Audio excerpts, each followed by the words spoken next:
Bonjour à tous, cette fois-ci je suis avec Christophe Da Silva qui est l'entraîneur de la prénate fille du handball Serra Périgna en Auvergne. Christophe, merci de répondre à ce petit questionnaire flash. Ma première question, ça va être de te demander pourquoi tu entraînes.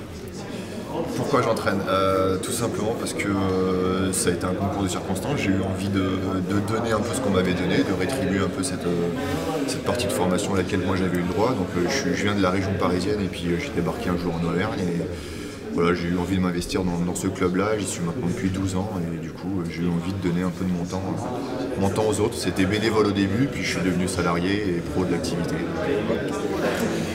Quelle formation as-tu suivi?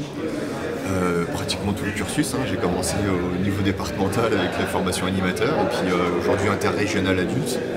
J'ai passé un DE handball pour devenir professionnel et aujourd'hui un DES de directeur de structure parce que mon métier, je voudrais le poursuivre un peu moins sur les terrains mais toujours dans la structuration des clubs et du développement.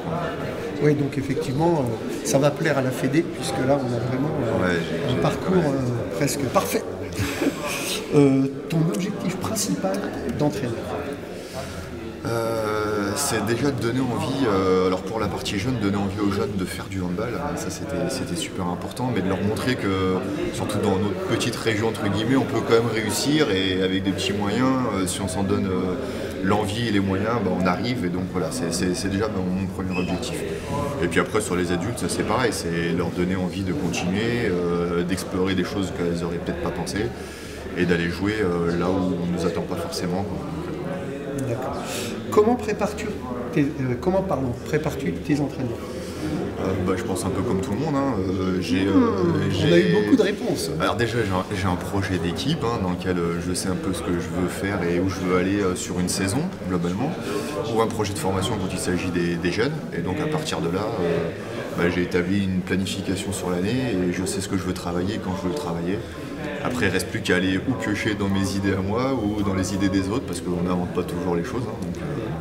Oui, puis c'est un moyen, quand tu vas piocher dans les idées des autres, c'est de pouvoir rebondir à partir d'un exactement. Des fois, c'est t'intéresse. juste se donner des idées, une impulsion sur ce qu'on veut travailler. Tiens, je voudrais renouveler un peu mon bagage d'entraîneur et puis les exercices que tu fais, parce que quand tu as des joueurs ou des joueuses que tu as depuis 5, 6, 10 ans, ils ont envie de voir autre chose de temps en temps. Donc tu vas voir ce qui se passe ailleurs. Peut-être tu prends toute la séance, ou peut-être tu prends juste des petits bouts et toi tu construis autour de ça. C'est ça qui est important. Tu es un jeune entraîneur, mais visiblement tu entraînes déjà depuis un moment. Ça fait combien de temps que tu entraînes? Ça fait 15 ans. 15 ans, ok. Alors ça va être ma dernière question. Quel serait ton petit conseil ou le conseil que tu donnerais à un entraîneur qui débute? C'est de ne pas s'enfermer et d'essayer de voir un maximum de choses. Je crois que c'est important, on a la chance dans notre fédé d'avoir énormément de formations à droite à gauche, de pouvoir voir beaucoup de handball partout aujourd'hui. Donc voilà, c'est ça, voyager, aller voir ce qui se fait ailleurs pour emmagasiner le maximum d'expérience. Et après se faire sa propre expérience et son propre travail, mais avec tout ce qui se fait autour de nous. Emmagasiner de la connaissance. Ouais, c'est super important, pas rester vraiment dans son petit coin, aller voir ce qui se fait ailleurs, parce qu'il y a plein de belles choses.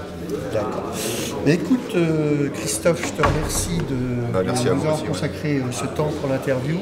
Merci à vous de nous suivre et puis à très bientôt pour une nouvelle interview. Et surtout, coachez-vous bien.